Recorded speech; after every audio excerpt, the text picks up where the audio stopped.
Okay. Outstanding. Good afternoon, everyone. I'm going to call to order the special meeting of the Board of Selectmen. Today is Tuesday, September 30th, 2025. The time is 3:30 p.m. I'd like to give in the Pledge of Allegiance, please. I pledge allegiance To the flag of the United States of America and to the republic for which it stands, one nation, under God, indivisible, with liberty and justice for all. Outstanding. Correspondence. None. Okay. This is a special meeting. Otherwise, we would have had public comment in a regular meeting, but there's not. But I'm just acknowledging everybody's here today with your signs, and I can't read them all into the record. I understand you're here. Starting off with old business. First off, we're going to talk about the application process required for insurance for P.T. Barnum Park. Now, this has been, obviously, is why you're here today watching. So P.T. Barnum Square has been a public park since its inception in 1881. And Park and Rec over the years has used it, or I should say maintained it. It's what's kept it back in the early 2000s, the ability to have the kids not congregate there after dusk because it's a public park. With everything that's been going on down there in use, we haven't really required a permit or an application for that, although it's often been applied for on the Parks and Rec application when we do some of the events downtown, like Winterfest. Like EDC would fill it out and just put it under the other block. We haven't specifically had it on here, and we haven't gone out and charged insurance except for the holiday displays, right? That's kind of the main use of it right now, and they are required to do insurance for those displays. So now we kind of find ourselves in a position where it's being used regularly by, we'll say, the weekly rally, and there's a reliability to the town. You know, if something happens with the electricity or if somebody's injured, there's a lot of people on that green at this point. So that's what this discussion is really about. Like, what do we do? Do we do required application? Right now, there's no fee ever. I don't think there's ever been a fee set for that because it's not really been used. The only thing it's been used for is, you know, the occasional flag raising for the, you remember the Columbus Day, they used to come with the boat, and, you know, you guys have seen it. There's a menorah music night, you know, where they do that lighting menorah. But it's very, very small things. So this is the first time I think it's been used for something significant. So there aren't any fees associated with it, but I think we're at the point we do have to require insurance and decide whether or not, even down the line, how many people can be on that square at one time. So that's where we are today. I'm throwing out to the other selectmen. I mean, I think the standard insurance policy is what we should be looking to do. We don't have to make any decisions today, but it's definitely something we have to discuss and see what you guys think. I know we discussed it briefly once before, which is why this is under old business. Well, that was one reason why we moved the Christmas tree lighting, because there was just too many people on that green. Yeah. And it was a safety concern of everybody. So even this is a safety concern. You know, the rallies that have been getting bigger and bigger, and I don't know how many people you can put on the park. So, but you don't want to limit any demonstration or protest there. So I think this is something that we need to take into advisement and consider. Yeah, I mean, obviously we want to respect people's right to assemble peacefully and, you know, state your opinions. I mean, that's obviously, you know, one of the founding principles of our country. So, but there's also a liability to the town that, you know, obviously everyone knows it's going on. It's going on every week. It's, you know, not, you know, just a one-time occurrence or a two-time occurrence. So how do we balance that? You know, I don't think an insurance policy is unreasonable by any means, just to relieve some of the liability from the town. And I think that's what the real issue is how do we mitigate the exposure in terms of liability to the town?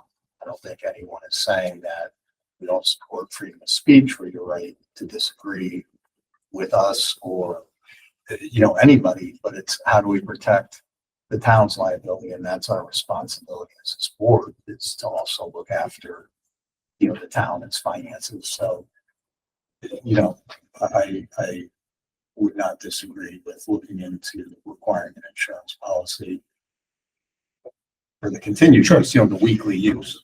When this all started in the beginning with the weekly rally, it was a protest in the beginning, obviously. There was a feeling that it wouldn't go on and become something that was every week. And for that matter, an organized regular group. It's different. When there's an impromptu protest, somebody shows up, I'm not getting anybody's way, and we've been supporting it in every way possible. It's just grown to a pretty extensive thing now where somebody's going to get run over on that corner. When they're coming westbound down Greenwood and they make the right, one of these days somebody's going to get whacked. And if there's a lot of people there, that's concerned. And it's concerned using the town's resources and things like that. If somebody gets hurt there, we're in big trouble. Melanie, the standard policy is 1 million, 2 million. That's what we require for the town hall. That's what we require for Bennett Park. Required from any of the town. Well, that's the other thing. A lot of these times we've focused on Bennett and McCower and Town Hall because we have a gazebo. That's where people usually have events.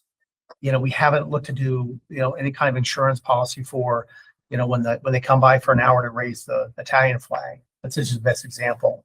I think I lived across the street there for 10 years, and that was probably the only regular thing I saw every year was Columbus Day.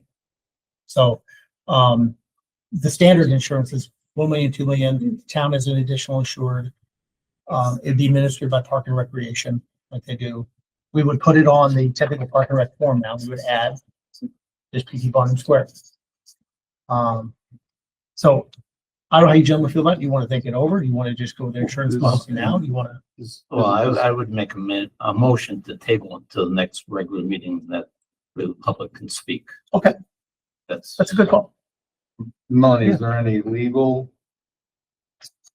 advice as the town attorney, like you would tell us in terms of requiring insurance for something like this? Is there? I think the issue is that if the group does not have liability insurance and somebody were to get hurt, then it's completely on the town, right? It's if you allow people to be there, maybe in excess of what they should have been, or to, whatever theory, right? And somebody's going to have to pay if there's an injury. So that's why normally we would say to the event holder, like we do, if somebody has an event at one of the other parks, you need to get a certificate of insurance. It's your group, it's your event, right? So that it's not the taxpayers in the town that would incur that responsibility if there were a loss. So that's a normal kind of thing to do. Okay. Right. So, yes, it is advisable to do that. If you ask the town's insurer, we absolutely say that having an agreement, application to, who's there, what the event is, the number of people, and so forth, and they have insurance is normally the procedure. Well, I would agree with Richie to table it and allow people to speak at the next meeting. I think it's great. So I'll call that a second. And then we have a motion on the floor. Any further discussion? All in favor, say aye. Aye. Motion carries. So we'll table this to the next regular meeting, Mary. Yes. I'm sorry, Yeah. I'll be able to ask a question or? No, ma'am, you're not. But that's why we're tabling it. We're tabling it to the next regular meeting. We'll have public comment at the beginning. It was just pertaining to what you were just saying. Well, let me entertain it. So for a Okay, process question, Yeah, well, A process? sort of. I just was Yeah. wondering, we've been doing this for the last 30 weeks with absolutely zero incident. So there's been no safety concerns. We've all been so careful because we all care so much about the town. so we'll hold this to the next meeting because I don't want to get in a thing. I hope, I understand where you're coming I just was from. wondering but we'll- if there was yeah.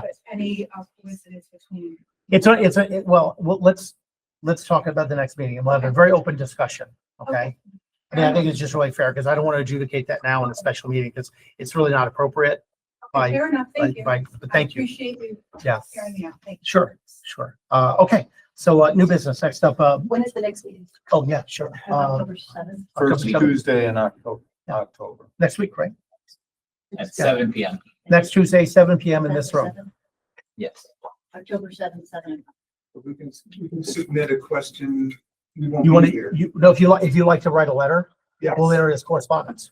Okay, great. Yeah, because we do have correspondence for every meeting. Okay, Thank you you. bet. Do you want to give the email address for where correspondence should be? Go just send it to first selectman at bethel-ct.gov. We'll drop it off or Okay. call me. I think you have my information, so whatever works. Happy to have it. Okay, good. Okay. New business, consideration, and or approval for payroll contractor, for the payroll contract. And we also have the consideration discussion of the current status of Stony Hill Preserve. Both those are contract issues, so we're going to be going to executive session per the FOI section. Are these to be covering the permit part? No, permit is done. It's been tabled. There's nothing about the permit, nothing about PT Barnum Square. Okay, but That's all. you were talking about insurance, but that covered both, is what you're saying? No, so this is a consideration of approval for a payroll contract. So the town has been on paper timesheets for a long time, and we're going to go over to electronic payroll. I mean, the previous, thing that we Previous tabled, topic is done. It's done. tabled- yeah. Oh, we tabled it. I'm just asking if it was Yeah. permit and insurance, or you're gonna come back to the Um, permit and another It topic? was insurance, we're talking Well, about. we requiring insurance. actually talked about insurance, but we've talked about like filling out the application. You know, Oh, that that's- was the permit. That's closest to the thing we have to permit. Thank you. Yeah. We haven't talked about like other Just wanna permits know yet. if we need to be back when you're discussing the permit, that's all. Not No until. worries. Not till the seventh. Yeah. That's fine. Okay. Okay. So with that, we're going to be entering executive session, under, FOI section 1-200. I'll make a motion that we go into executive session. We're going to invite Melanie in. We're going to invite Mary and Brad Hearing. Yes, voted by Sorry. me. Payroll contract, I really wanted to hear about the Stony Hill Preserve. um. Will you come out and go back I in? can't. Yeah, I can't. We're not going to vote on anything. Oh, all right. Yeah, I want to start some things. You want the door? But, please, actually, yeah. And if you want, I'll give you a call, let you know what's going on. Huh? I'll give you a call, let you know what's going on. Yeah, I mean, it's just a great property. Yep. So, anyways, thanks. Motion on the floor to go to executive session. All in favor? I didn't have a second. I thought. Duly seconded. All in favor? Aye. We are in executive session at 3:42 PM. Who's the end on there, the begin?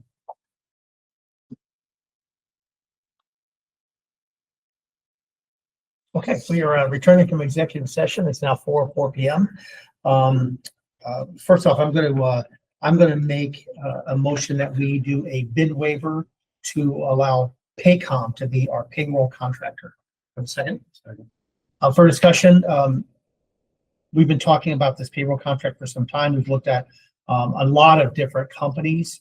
We realized that, looking at this over the life of a contract, not just yearly, that it's going to be over the $50,000. So we're going to do a bid waiver, is what I'm recommending, so we can use Paycom as our payroll software. Any other further discussion? And when you add, Brad, you'll take you something on the tip of your tongue. No, just that, we could have got it under the 50,000, but then we wouldn't have any price locks with it. And with the amount of work it is to implement a payroll software, we didn't want to be staring down a year from now going, oh, we have to do it again. So getting at least 3 years gives us a good taste of what they offer. We're going to be fully implemented. So That's outstanding. Any further discussion? Okay, seeing none, I'll turn your minds. All in favor, say aye. Aye. Motion carries. And I don't believe I have to do anything special. I'll authorize a contract. I send this contract soon. I don't think we have to have like that thing where I do Dan Carter has permission. It's not, do I have to do that motion? It doesn't hurt. Doesn't hurt? Okay. I move that we allow Danny Carter in the role of first selectman to sign the contract and do anything necessary to affect the contract With Paycom. with Paycom. We got a second. All in favor, say aye. Aye. Motion carries. Okay, Make a think that's motion to adjourn. second. All in favor? Aye. Aye. Motion carries. We're adjourned.